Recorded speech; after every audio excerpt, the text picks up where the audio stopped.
So this is the 70 to 300mm lens. So obviously it's the longest lens which we have out of all of them. And if I go down here, here's the aperture here, and that is 4 to 5.6, which is pretty decent to be fair, although it's good on zooming in on things. So if you're quite far away and you want to zoom in on someone's face, it's very good for that.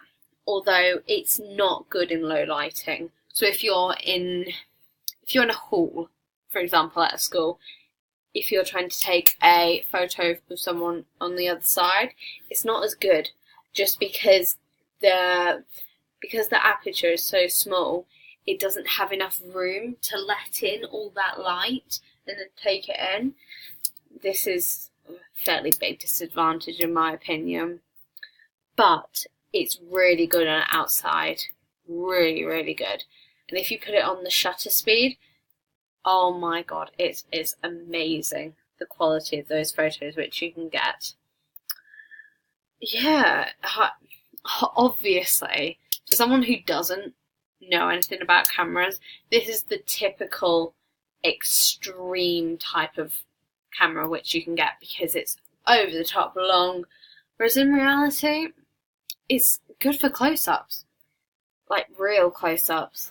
It's not good for portraiture as much, just because it's not the same. If you're in a photo shoot, you couldn't take photos with it portraiture wise.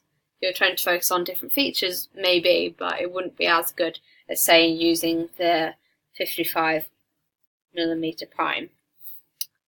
But yeah, I think it is definitely pretty cool, that lens.